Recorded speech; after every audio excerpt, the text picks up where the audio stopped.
14 अप्रैल 1891 में रामजी सकपाल और भीमाबाई, श्री रामजी सकपाल, रामजी सकपाल और श्रीमती भीमाबाई,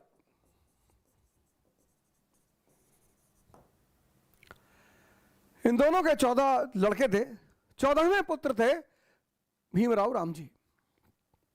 जैसा कि लगभग सभी महापुरुषों के पीछे एक कहानी होती है, ऐसे इनके पीछे भी एक कहानी है, इनके जन्म के पीछे भी एक कहानी है कि रामजी सकपाल के कोई भाई थे, वो सन्यासी हो गए थे। महार जाति के लोग मुख्यतः कबीरपंथी थे, मुख्यतः, और कबीर का वो नारे, उस नारे में बड़ा विश्वास रखते थे कि जाति पात पूछे नहीं कोई और हरि का भजे सो हरि का होई। तो डॉक्टर अंबेडकर के पीछे भी एक कहानी है कि इनके जन्म के पीछे एक कहानी है कि रामजी सकपाल जी के कोई भाई थे, वो आरंभिक दिनों में सन्यासी हो गए थे। तो एक बार शायद वो संतों के साथ सकपाल जी के गांव की तरफ से गुजर रहे थे, तो गांव की किसी महिला ने उन्हें देख लिया। तो उसने आके रामजी सकपाल जी को बताया कि आपके वो भाई जो सन्यासी हो गए वो गांव से गुजर रहे हैं।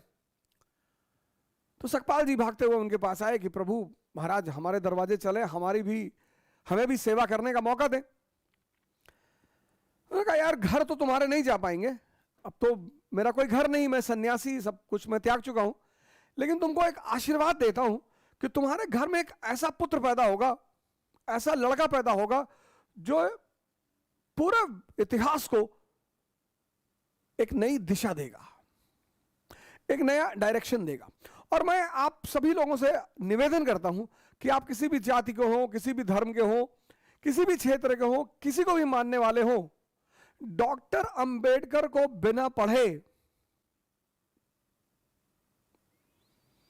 उनके प्रति कोई राय ना बनाए। हमारे मित्र हैं, लातूर से एमपी भी रहे बीजेपी से, डॉक्टर सुनील बलिराम गायकवाड़।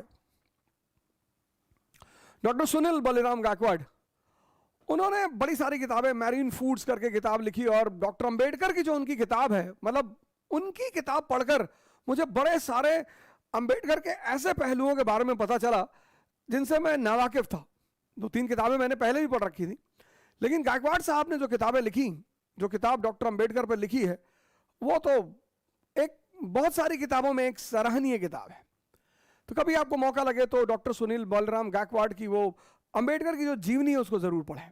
और अंबेडकर एक ऐसे व्यक्तित्व हैं, अंबेडकर, गांधी, ये सब ऐसे व्यक्तित्व हैं कि इन पर सुनकर राय ना बनाएं।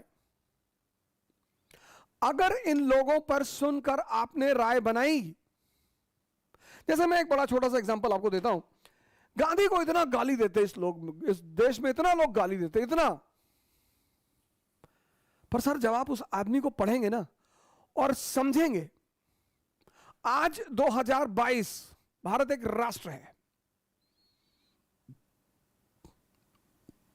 1922 भारत राष्ट्र था ही नहीं। आज 2022 भारत एक राष्ट्र है, सशक्त राष्ट्र है, दुनिया में एक हस्ती है इस देश की। लेकिन राष्ट्र के नाम पर आज भी लोगों को इकट्ठा करना मुश्किल है। आज जाति के नाम पर लोगों को इकट्ठा करना आसान